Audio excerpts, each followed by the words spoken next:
There's a thought most people avoid because it cuts too deep, too fast, that a lot of what gets called love isn't really love at all, but a quiet fear of being alone. That the urge to always have someone there isn't connection, it's distraction, and some relationships aren't built to bring you closer to yourself, but to keep you far enough away that you never have to face what's actually there. That discomfort you feel in silence, that restless pull to fill the space. It isn't random. It's the part of you that knows something real is waiting underneath it. The Stoics understood this in a way that still feels unsettling today. A person who cannot sit with themselves is already in chains, even if those chains feel comfortable. Because dependence doesn't always look like weakness. Sometimes it looks like attachment, like routine, like something you've convinced yourself you need. But the moment you remove the noise, the moment you stop reaching outward and start turning inward, something changes. You begin to see clearly. And that clarity doesn't arrive gently. It exposes what's been ignored. It reveals what's been avoided. But it also gives you something most people never reach, a chance to understand yourself without distortion. And once you see that, even briefly, it becomes difficult to go back to living the way you did before. It often begins so quietly that you almost miss it. A moment with no notifications, no conversation, no one else shaping your behavior, just stillness. And in that stillness, something unfamiliar starts to surface. Not the version of you that speaks or reacts, but the version underneath all of that. Unfiltered, unedited, unconcerned with expectations. At first, it doesn't feel like clarity. It feels like noise, thoughts overlapping, emotions rising without structure, fragments of things you've pushed aside slowly coming back into view. And because nothing interrupts it, it feels louder than it actually is. Most people never stay in that moment long enough to understand it. They move away from it. They reach for something, anything, that restores distraction. But that instinct to escape is exactly what keeps things buried. Because what feels uncomfortable isn't the silence itself. It's what the silence reveals when nothing is covering it anymore. There's a reason the mind resists stillness. It isn't used to being seen this clearly. When there's space, it fills it, and not always in comfortable ways.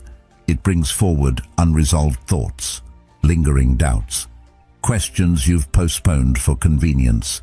It exposes contradictions you've learned to ignore. And because these things don't have immediate answers, they create tension. But unfamiliar doesn't mean unnatural. It usually means unpracticed. The ability to sit with your own thoughts without reacting to them is something most people never develop. So instead, they stay busy, they stay occupied, they stay surrounded. Not because they want to, but because it's easier than facing what's waiting underneath. And over time, that avoidance becomes so normal that even a few minutes of silence feels overwhelming. Not because the mind is too heavy, but because it's finally being experienced without interruption. But if you stay with it, even briefly, something begins to shift. Not all at once, but gradually. The noise starts to organize itself. Thoughts separate. Patterns emerge. You begin to notice not just what you're thinking, but how you're thinking. And that awareness changes your position completely. You're no longer fully inside the experience, reacting to everything as it comes. You're observing it, understanding it, creating space between you and your immediate response. And that space is where clarity begins, not the kind that gives instant answers, but the kind that removes distortion. Without constant influence, without pressure to respond, without needing to maintain a version of yourself for someone else, you start seeing things as they actually are. And that kind of clarity is rare, because most people never give themselves the conditions to experience it. The Stoics saw this clearly. They didn't treat solitude as something to avoid, but as something to use. A place where the mind could be understood, not controlled. As Marcus Aurelius wrote, "Nowhere can man find a quieter or more untroubled retreat than in his own soul." That retreat isn't about escaping life. It's about stepping back from constant reaction long enough to actually see it. And once you begin to see clearly, something changes. You notice when you're reaching for distraction, when you're avoiding something instead of facing it, when you're choosing comfort over understanding. And that awareness doesn't judge you. It simply shows you what's happening. And for the first time, you have a choice. Not based on habit, not based on fear, but based on clarity. And from that point forward, everything starts to shift in subtle ways. You begin to realize how much of your life was shaped by avoiding yourself. How many decisions were made to stay comfortable rather than to stay honest. How often you chose noise over clarity simply because clarity required you to sit with things you didn't fully understand yet. But now, that space feels different. It's no longer something you're trying to escape. It's something you're learning from, something you're using. And in that process, you start building something that doesn't depend on constant distraction. A sense of direction that comes from within, not from what's happening around you. A sense of stability that doesn't collapse the moment things go quiet. And that changes how you move through everything else. And once you've experienced even a glimpse of that, it becomes difficult to go back. Not because you've figured everything out, but because you've seen what's possible when you stop running from yourself. You stop looking for something to fill the space. You stop expecting something external to fix what feels incomplete. Instead, you start building something that reflects you, something that holds even when nothing else is there to support it. And that's the shift most people never make. Not because it's impossible, but because it requires staying in the very place they've been trying to escape. But if you're still here, listening to this, then part of you already understands. And if you want to keep going deeper into that, to think more clearly, to understand yourself without distortion, to build something that actually feels like your own, then consider subscribing as a decision to stay connected to the version of you that refuses to live unconsciously. And that's where the real shift begins. Not in some dramatic realization, but in small, consistent moments where you choose to stay present with yourself instead of moving away. Where you allow thoughts to pass without immediately reacting to them. Where you listen without trying to silence what you hear. It's subtle, almost invisible from the outside, but internally it changes the foundation you're operating from. What once felt like emptiness starts to feel like space. What once felt overwhelming starts to feel manageable. And what once felt like something to escape from begins to feel like something you can actually learn from. Not because the thoughts themselves have changed, but because your relationship to them has. And in that shift, something important becomes clear. The silence was never the problem. It was the doorway. Because the truth is, most people don't walk into relationships with a clear understanding of themselves. They walk in carrying questions they haven't answered, feelings they haven't processed, and uncertainties they haven't fully faced. It doesn't look like avoidance from the outside. It looks like connection, like effort, like emotional investment. But underneath it, there's often something else driving it, a quiet need to fill space. A subtle desire to not feel alone with your own thoughts for too long. And that's where things begin to blur. Because when connection becomes a way to escape rather than a way to share, it changes the entire foundation it's built on. It happens gradually. You don't consciously decide to avoid yourself. You just start prioritizing what feels easier. It's easier to focus on someone else's day than to reflect on your own direction. Easier to engage in constant conversation than to sit in silence and face questions that don't have immediate answers. Easier to stay occupied in shared routines than to explore what you actually want outside of them. And over time, that ease becomes a pattern where your attention is always directed outward, where your sense of stability starts depending on something beyond you, where your inner world becomes secondary to whatever is happening in the relationship. At first, it doesn't feel like a loss. It feels like closeness, like you're building something meaningful, and in many ways you are. But when that connection is layered on top of unresolved parts of yourself, it starts to carry more than it was meant to. It becomes responsible not just for companionship, but for distraction, not just for support, but for stability. And that's where things begin to shift in a way that most people don't immediately notice. Because when a relationship starts holding the weight of everything you haven't addressed internally, it stops being just about the other person. It becomes a structure you rely on to avoid facing yourself directly. That's why stepping away from that constant external focus can feel so intense. When the interaction slows down, when the presence isn't there in the same way, when you're no longer adjusting your attention around someone else, something unexpected happens. The space that's left behind doesn't stay empty for long. It fills with everything that was previously pushed aside. Thoughts you didn't have time to fully consider. Feelings you softened or ignored to keep things smooth. Questions about your direction, your identity, your choices. They don't appear suddenly. They've always been there. You just didn't have the space to notice them clearly. And that realization can be uncomfortable, not because there's something wrong with you, but because there's something real that hasn't been explored yet. Without the constant exchange of energy that comes with connection, your mind begins to turn inward in a way that feels unfamiliar. You're no longer reacting as much, you're observing more. And observation brings clarity, but it also brings responsibility, because once you see something clearly, it becomes harder to ignore it.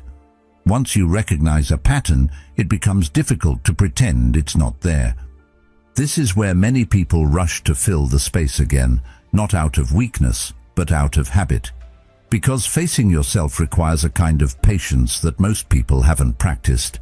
It requires sitting with uncertainty without immediately trying to resolve it. It requires allowing thoughts to exist without needing to distract yourself from them. And that process doesn't feel productive at first. It feels slow. It feels unclear. It feels like you're not moving forward in any obvious way. But internally, something is shifting. The parts of you that were overshadowed by constant interaction are starting to come into focus. There's a difference between being alone and being with yourself, and most people haven't experienced the second one fully. Being alone can feel like absence if you're used to filling every moment with something external, but being with yourself is something else entirely. It's an active process, one where you begin to understand how you think, how you react, what you avoid, what you value, and that understanding doesn't come from distraction. It comes from presence, from allowing space to exist without immediately trying to change it. Over time, that space becomes less intimidating, not because everything inside it is resolved, but because you become more familiar with it. You start to recognize that the discomfort you felt wasn't a signal to escape, but an invitation to pay attention. And that shift in perspective changes how you approach both solitude and connection. You're no longer seeking connection to avoid yourself. You're choosing it from a place where you already understand what you bring into it. Carl Jung captured this in a way that still holds weight when he said, "Until you make the unconscious conscious, it will direct your life, and you will call it fate." What most people experience as patterns in relationships, recurring frustrations, repeated outcomes, often comes from things they haven't fully examined within themselves. And when those things remain unexamined, they don't disappear. They simply show up in different forms, influencing choices without being fully understood. So when the external focus is removed, what remains isn't emptiness, it's awareness. It's everything that was waiting beneath the surface, not to overwhelm you, but to be understood. And while that process isn't always comfortable, it's necessary. Because without it, connection becomes a cycle of repetition rather than a space for growth. But with it, something changes. You stop using relationships to escape yourself, and you start approaching them as something that can actually reflect who you've become. And this is where something subtle but powerful begins to change. Not all at once, not in some dramatic moment, but in small decisions that start to feel different. Without someone else constantly shaping your choices, your attention naturally begins to turn inward. You notice it in the way you think through simple things: what to do with your time, what you actually enjoy, what feels right without needing to explain it. At first it might feel unfamiliar, even a little uncertain, because you're not used to making decisions without considering how they'll be received. But that uncertainty isn't confusion, it's space. Space that was always there, just never fully yours. When you're used to sharing your life closely with someone, even the smallest decisions can become collaborative without you realizing it. You adjust your timing, your preferences, your reactions, not always consciously, but consistently. Over time, that adjustment becomes automatic. You begin to think in terms of we before fully understanding what I actually wants. And while that can create harmony, it can also blur something important. Because when your internal direction is constantly aligned with someone else's expectations, your own voice becomes quieter. Not gone, just harder to hear. So when that external influence is no longer present in the same way, your mind starts recalibrating. It's like removing a constant background noise you didn't even realize was there. At first, the silence feels unusual, but then gradually it becomes clearer. You start noticing the difference between what you genuinely prefer and what you've adapted to. You begin recognizing the choices you made out of habit versus the ones that actually reflect who you are. And that awareness creates a shift, not just in what you do, but in how you relate to your own decisions. There's a kind of freedom in that process that doesn't feel loud or obvious. It's quiet, steady. It shows up in moments where you realize you're not hesitating in the same way. You're not running through scenarios in your head, anticipating reactions, adjusting your thoughts before they're even fully formed. You're just deciding, acting, experiencing. And while that might seem simple, it's something many people rarely experience fully. Because most decisions are filtered through layers of consideration that have nothing to do with the decision itself, but everything to do with how it will be perceived. The Stoics understood this in a way that still feels deeply relevant. They believed that freedom isn't about having endless options, but about not being controlled by what lies outside of you. And there's very little more outside of your control than another person's emotions, expectations, or reactions. When your sense of direction depends on those things, even subtly, your freedom becomes limited in ways that are easy to overlook. You might still feel independent on the surface, but internally there's a constant negotiation happening, a quiet adjustment that shapes your behavior without you fully noticing it. When that dependency begins to fade, something shifts internally. You start to feel a different kind of stability. Not the kind that comes from consistency in your environment, but the kind that comes from consistency within yourself. You're no longer relying on external cues to guide your decisions. You're not waiting for validation to confirm what you already feel. You're not holding back just to maintain a certain balance. Instead, your actions start aligning more directly with your own understanding. And that alignment creates a sense of clarity that doesn't need constant reinforcement. It's not that you stop caring about others or become detached. It's that your decisions are no longer anchored in their presence. You're not choosing based on what will keep things smooth or predictable. You're choosing based on what feels true to you. And that shift changes the entire experience of being alone. It stops feeling like something temporary or incomplete and starts feeling like something intentional.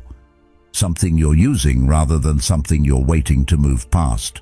Of course, this doesn't mean every decision becomes easy. In fact, some of them become more difficult because now you're fully responsible for them. There's no one else to share the weight with, no one else to lean on when things feel uncertain. But that responsibility is also what strengthens your sense of direction, because each choice you make comes directly from you, not from a compromise, not from an adjustment, not from an expectation. And over time, that builds something deeper than confidence. It builds trust in yourself. Epictetus expressed this idea simply when he said, No man is free who is not master of himself. That mastery isn't about control in a rigid sense. It's about understanding, knowing what influences you, what drives you, what shapes your decisions. And when you're constantly adapting to someone else's presence, that understanding can become blurred. But when you have space to observe yourself clearly, without that constant adjustment, you begin to see those influences more directly, and once you see them, you have a choice. You can continue operating the same way, or you can start responding differently, not out of pressure, but out of awareness. You can begin to align your actions with what you actually value, not what feels easiest in the moment. And that alignment doesn't happen all at once. It builds gradually through small decisions that reinforce your independence rather than dilute it. What emerges from that process isn't isolation, it's clarity, a clearer understanding of what matters to you, what direction you want to move in, what kind of life you're actually building, and that clarity becomes the foundation for everything that follows. Because once your sense of direction comes from within rather than from external influence, it becomes far more stable, less reactive, less dependent, more intentional. And in that intention, something important becomes clear. You're not just navigating your life, you're shaping it, not based on what fits into someone else's expectations, but based on what genuinely aligns with who you are. And that shift, even if it feels small at first, changes the entire way you move forward. But that independence doesn't come without resistance. It would be easier if clarity instantly replaced doubt, if once you started choosing yourself, everything felt stable and certain. But that's not how it works. There's a part of you that pulls back, quietly at first, then more noticeably. It reminds you of what felt familiar, the routines, the shared experiences, the sense of having someone there. Even if those things weren't fully aligned with who you are now, they carried a kind of comfort. And comfort has a way of disguising itself as something essential. It makes you question whether stepping away from it was a mistake, even when you know somewhere deeper that it wasn't. That pull toward familiarity isn't random. It's shaped over time, reinforced by repetition, strengthened by emotion. The more something becomes part of your routine, the more your mind associates it with stability. And when that routine changes, even for the better, it can feel like something important is missing. Not because it truly is, but because your system hasn't adjusted yet. It's still expecting what used to be there. It's still operating on patterns that haven't caught up to your current reality. And in that gap between what was and what is, doubt begins to surface. It doesn't always come in obvious ways. Sometimes it's subtle. A passing thought that you're falling behind, a comparison you didn't intend to make, a moment where you question whether this path is sustainable long-term. And those thoughts can feel convincing, not because they're true, but because they're familiar. They echo what you've heard, what you've seen, what you've been taught to believe about what a complete life should look like. And when something inside you starts moving in a different direction, those old beliefs don't just disappear. They push back. You start to notice how deeply certain ideas have been ingrained. That being with someone means progress. That being alone means something is missing. That time spent without a partner is time spent waiting. These ideas don't always come from a single source. They build gradually through culture, through observation, through subtle reinforcement over years. And because they're so widely accepted, they rarely get questioned. They just become the background assumption that shapes how you interpret your own life. But then there are moments that don't quite fit that narrative, moments where you're alone, and instead of feeling incomplete, you feel clear, where there's no pressure to adjust, no need to respond, no expectation to be anything other than what you are in that moment. And in those moments, something feels different, not louder, not more exciting, but more real, more grounded, less filtered, and it creates a kind of contrast that's hard to ignore. Because if being alone was truly equivalent to lacking something, those moments wouldn't exist. That contrast is where the resistance begins to lose its certainty. You start to see that the discomfort isn't coming from the state of being alone itself, but from the conflict between what you've been taught to believe and what you're actually experiencing. One part of you is operating on inherited ideas, while another part is responding to direct experience. And those two don't always align. The mind tends to favor what it already knows, even if that knowledge is incomplete. But experience has a way of slowly reshaping those beliefs, not through force, but through repetition. As you continue in that space, something shifts. The questions don't disappear, but they change in tone. They become less about whether you're missing out and more about what you're actually gaining, less about how this looks from the outside and more about how it feels from the inside. And that shift isn't dramatic. It happens gradually, through repeated moments of clarity that begin to outweigh the initial discomfort. You start trusting your own experience more than the assumptions you've carried for years. Still, the resistance doesn't vanish completely. It shows up in different forms, sometimes as nostalgia, sometimes as comparison, sometimes as a quiet urge to return to what's known simply because it's easier to understand. But now there's a difference. You can see it for what it is. You can recognize that the pull isn't always aligned with what's best for you, but with what feels familiar. And that awareness creates space between the feeling and your response to it. And once you see that, even briefly, the hold those expectations have starts to weaken. You realize that the path you're on doesn't need to match a predefined structure to be valid. It doesn't need to follow a sequence that others recognize. It only needs to make sense to you, from where you stand now, with what you understand now. And that realization doesn't eliminate resistance, but it changes how you relate to it. Instead of reacting to it immediately, you begin to observe it. You notice when it appears, what triggers it, how it tries to pull you back towards something familiar. And in that observation, you gain a kind of control that isn't forceful, but intentional. You're no longer being moved by every passing doubt. You're choosing how to respond to it. What remains is something quieter, but stronger. A growing understanding that what feels unfamiliar isn't necessarily wrong, and what feels familiar isn't always aligned. And in that understanding, the resistance loses its authority. It becomes just another part of the process, not something that defines it. In those quieter moments, something else begins to come into focus. Not all at once, but gradually, like a reflection becoming clearer the longer you look at it. You start to notice how much of who you thought you were was shaped in response to someone else. The way you spoke, the way you reacted, even the things you claimed to prefer. None of it felt forced at the time. It felt natural, like you were simply adapting, being considerate, being part of something shared. And in many ways you were. But adaptation, when repeated enough, begins to blur into identity. What starts as adjustment slowly becomes who you believe you are. It doesn't happen in obvious ways. It's rarely a moment where you consciously decide to change yourself. It's a series of small choices. You soften an opinion here, delay a reaction there, choose something familiar over something you actually want because it keeps things smooth. Each choice feels minor, reasonable, even mature. And because there's no immediate consequence, you don't question it. In fact, it often feels like the right thing to do, like you're growing, becoming more flexible, more understanding.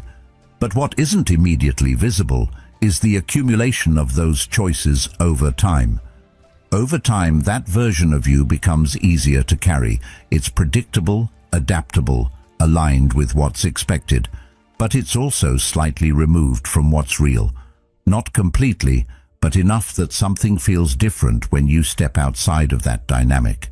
When you're no longer in that environment, no longer adjusting in the same way, you begin to notice the gap, the difference between how you were showing up and how you actually feel when there's no one else to respond to. And that difference can be surprising, even disorienting at first. Because now, without that constant feedback loop, you're left with something more direct. You don't have to anticipate reactions.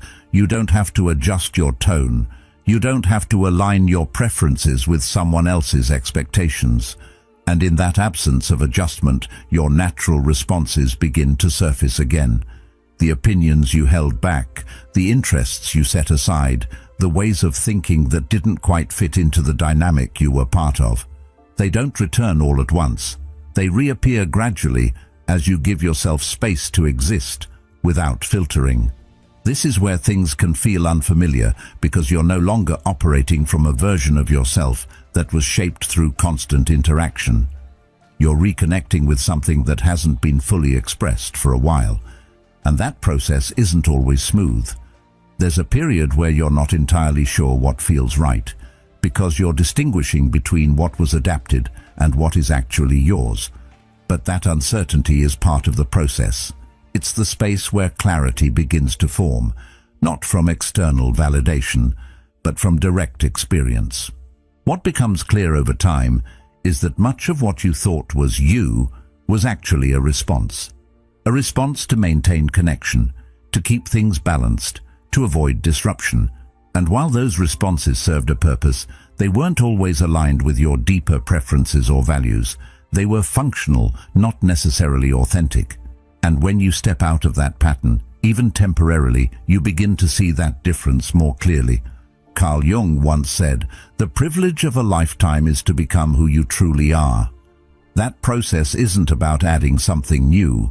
It's about removing what was never fully yours to begin with. The layers of adaptation, expectation, and adjustment that built up over time. And being single in this context creates the conditions for that process to unfold. Not because being alone is inherently transformative, but because it removes the constant influence that was shaping your behavior without you fully noticing it.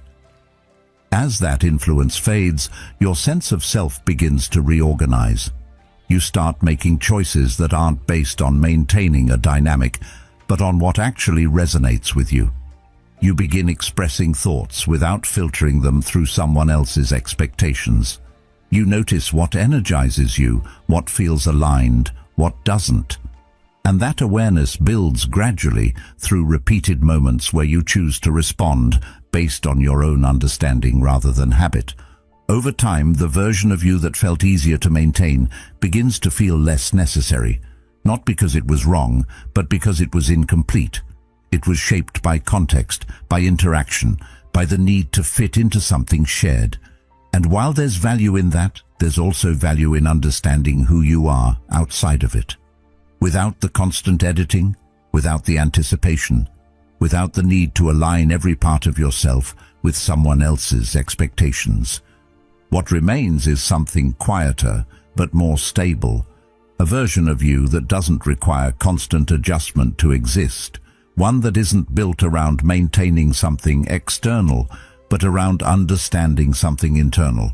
And while that version may take time to fully recognize, it becomes clearer the more space you give it to exist without interference. And in that clarity, something shifts. You're no longer trying to maintain an identity, you're discovering one. That's when something changes in a way that's hard to explain at first, but impossible to ignore once you feel it. Solitude stops feeling like something you're stuck in and starts feeling like something you're actively using. The same silence that once felt heavy begins to feel open, not empty, but available. Your thoughts don't disappear, but they become easier to follow. There's less noise around them, less interruption, less pressure to respond immediately, and because of that, you start seeing them more clearly. Not just what you think, but how you think. Not just what you feel, but where those feelings come from. It's not that life suddenly becomes simple. In many ways, it becomes more honest. You can't rely on distraction in the same way. You can't redirect your attention outward every time something feels uncomfortable, but instead of reacting to that discomfort, you begin to sit with it, to observe it without immediately trying to change it. And that shift from reacting to observing is where something deeper starts to take shape. because when you're constantly reacting, you're always slightly behind your own experience. But when you're observing, you're present with it. That presence creates space. And in that space, your decisions begin to change. Not because you're forcing yourself to act differently, but because you're seeing more clearly what's actually happening. You notice patterns that used to go unnoticed. You catch yourself before falling into habits that once felt automatic. You start asking different questions, not out of confusion, but out of curiosity. And those questions don't always need immediate answers. Sometimes just asking them is enough to shift how you think. This is where growth stops being something abstract and starts becoming something real. It's no longer about concepts or ideas you've heard before. It's about how you're actually living, how you're thinking, how you're responding to what happens internally, not just externally. And that kind of growth doesn't happen quickly. It builds over time, through consistent attention, through repeated moments where you choose to stay present instead of drifting back into distraction. There's also a different kind of discipline that starts to develop here. Not the kind that comes from forcing yourself into routines, but the kind that comes from understanding why you do what you do. When you're observing your own patterns, you begin to see what leads to certain outcomes, what supports your clarity and what disrupts it. And that awareness naturally influences your behavior. You start making choices that align with what you've seen, not because you have to, but because it makes sense. Epictetus once said, "First say to yourself what you would be, and then do what you have to do." That process isn't about creating an identity out of nothing. It's about recognizing what's already there when everything unnecessary is removed. And solitude, when used intentionally, becomes the space where that recognition happens. You're no longer distracted by what you think you should be. You're observing what you already are and deciding what to build from there. As that understanding grows, your relationship with time changes. You're not trying to fill it in the same way. You're not measuring it by how much is happening externally. You start to value depth over constant activity. A single hour spent thinking clearly can feel more meaningful than an entire day spent reacting to things without reflection. And that shift in how you experience time changes how you approach your life as a whole. It doesn't mean you stop valuing connection. It means your relationship to it changes. You're no longer seeking it as a way to fill space or avoid something internal. You're approaching it from a place where your attention is already grounded, where your sense of direction isn't dependent on someone else's presence. And that makes any connection you do choose more intentional, more aligned, more stable. But even beyond that, something else becomes clear. That the space you once tried to escape is the same space that allows everything else to grow. The clarity, the focus, the understanding, the direction, it all comes from that same place. Not from adding more, but from removing what was getting in the way. And once you've experienced that, even briefly, it becomes difficult to ignore. Because you realize that solitude was never just about being alone. It was about having the space to become fully present with yourself. And from that presence, everything else begins to take shape in a way that actually reflects who you are. And from that place, something else begins to shift, almost without you noticing it at first. The way you understand connection starts to change, not in a dramatic or forced way, but naturally, as a result of everything you've already experienced. The urgency that once surrounded relationships begins to fade. That quiet pressure to fill space, to not be alone for too long, to always have someone there, starts to lose its grip. And in its place, something steadier begins to form. A sense that connection is no longer something you need in order to feel complete, but something you can choose when it truly aligns. It's a subtle difference, but it changes everything. Before, connection might have felt like something essential, something that defined your sense of stability. Without it, things felt uncertain, incomplete, like something was missing. But now, that feeling isn't there in the same way. Not because you've rejected connection, but because you've experienced what it feels like to stand on your own without losing yourself. You've seen that your sense of direction doesn't disappear when no one else is there to reflect it back to you. And once you've experienced that, even briefly, it becomes something you carry with you.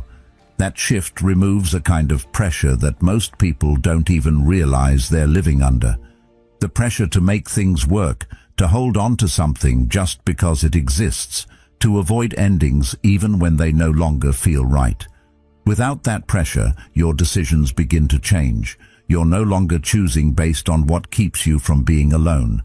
You're choosing based on what actually fits, what actually feels aligned with who you are now, not who you were when you first entered that connection. And that alignment becomes easier to recognize because you're no longer filtering everything through fear. Fear of losing someone, fear of starting over, fear of facing silence again. Those fears don't disappear completely, but they don't control your decisions in the same way. You've already faced the silence. You've already experienced what it's like to sit with yourself without distraction, and because of that, the idea of being alone doesn't carry the same weight. It's no longer something you're trying to avoid at all costs. This creates a different kind of clarity. You start to see relationships for what they are, not for what they promise to fix. You're not looking for someone to stabilize you, to complete you, to give you a sense of direction. You already have that. Instead, you're looking for something that adds to it, something that complements what you've built within yourself rather than something that replaces it. And that distinction changes how you approach everything, from who you connect with to how you maintain those connections. There's also a shift in how you respond to misalignment. Before, you might have tolerated things longer than you should have, not because you didn't see them, but because leaving felt like a loss of stability. But now, that fear isn't as strong. You know that your stability doesn't depend on the relationship itself, and because of that, you're more willing to step away from what doesn't feel right. Not out of detachment, but out of respect for yourself. Out of an understanding that holding on to something misaligned costs more than letting it go. From this place, you begin to approach connection with a different mindset. You're not trying to make something work at all costs. You're not adjusting yourself to fit into something that doesn't align. You're observing, understanding, allowing things to unfold without forcing them into a specific outcome. And that patience creates space for something more genuine to develop. Something that isn't built on urgency or fear, but on mutual clarity. There's also a kind of calm that comes with this shift. You're not constantly evaluating where you stand, not constantly seeking reassurance, not constantly adjusting your behavior to maintain a certain dynamic. You're present, you're engaged, but you're also grounded in yourself. And that grounding changes how you experience connection in a way that's difficult to replicate when you're operating from a place of need. Over time, this becomes your default way of relating, not just in romantic connections, but in all forms of interaction. You're no longer seeking something to complete you. You're sharing what's already there, and that changes the energy of every interaction. It becomes less about filling space and more about expanding it, and in that shift, something becomes clear. Connection was never meant to replace your relationship with yourself. It was meant to exist alongside it. And once that balance is in place, everything else begins to feel more aligned, more intentional, and far more real. Which leads to a realization that doesn't arrive all at once, but settles in slowly, almost quietly, until one day it feels obvious. Being single was never the problem. It only felt like one because of how it was framed, because of what you were taught to believe it meant, that it was temporary, incomplete, something to move past as quickly as possible. But when you begin to see it differently, when you stop measuring it against expectations that were never fully yours, the entire experience changes. What once felt like something missing begins to feel like something available. That shift in perspective isn't just mental. It changes how you experience your time, your thoughts, your decisions. The silence that once felt uncomfortable begins to reveal things you couldn't hear before. Not because they weren't there, but because there was always something louder covering them. And once that noise fades, even slightly, you begin to notice what's underneath. Patterns in your thinking, motivations behind your actions. The difference between what you've been doing and what you actually want to be doing. And while that awareness can feel intense at first, it's also where clarity begins. What used to feel like absence starts to feel like space. Not empty space, but open space. Space where your thoughts aren't constantly interrupted, where your attention isn't divided, where your decisions aren't shaped by the need to maintain something external, and in that space, something begins to build. Not quickly, not all at once, but steadily. A sense of direction that isn't borrowed, a sense of stability that isn't dependent, a sense of identity that isn't constantly adjusted to fit into something else. This is where solitude becomes something entirely different from what you once thought it was. It's no longer a waiting period. It's no longer something you tolerate until something better comes along. It becomes a place where you actually develop, where you understand yourself in a way that isn't influenced by constant interaction, where you begin to see what you're capable of when your attention is fully your own, and that understanding changes what you look for moving forward. Because once you've experienced that level of clarity, even briefly, you stop searching for something to fix you. You stop looking at connection as a solution to an internal problem. You start recognizing that what you were looking for externally was something that had to be built internally first. Not perfectly, not completely, but enough that you're no longer dependent on someone else to feel whole. And that changes the way you move through everything. Your decisions become more intentional. Your standards become clearer. Your boundaries become more defined. Not because you're trying to control your life more tightly, but because you understand it more deeply. You know what aligns and what doesn't, what supports your growth and what disrupts it. And that understanding allows you to move with more certainty, even when things are still uncertain. There's also a shift in how you relate to discomfort. Before, it might have felt like something to avoid, something that signaled you were doing something wrong. But now, it feels different. It feels like part of the process, like something that comes with growth, not something that stands in the way of it. And because you've learned to sit with yourself without immediately escaping, that discomfort loses some of its intensity. It becomes something you can observe rather than something you have to react to. Marcus Aurelius once wrote, "You have power over your mind, not outside events. Realize this and you will find strength." That strength doesn't come from controlling everything around you. It comes from understanding how you respond to it. From recognizing that your sense of stability isn't determined by what happens externally, but by how grounded you are internally. And solitude, when approached with that perspective, becomes one of the clearest ways to develop that grounding. Over time, what felt uncertain begins to feel intentional. You're no longer waiting for something to change so you can feel complete. You're building something that already reflects who you are. And that process isn't always visible from the outside. It doesn't follow a timeline that others recognize, but internally, it's steady, it's consistent, it's real. You start to notice that your sense of self isn't shifting as easily, that your decisions aren't as reactive, that your direction feels more stable, even when the external circumstances change. And that stability doesn't come from having everything figured out. It comes from knowing that you can navigate uncertainty without losing yourself in it. And that's what turns solitude from something temporary into something powerful. Not because it lasts forever, but because of what it builds while it's there.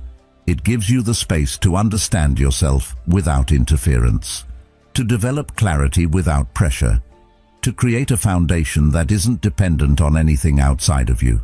So when you do choose connection again, it's different. Not because the connection itself has changed, but because you have.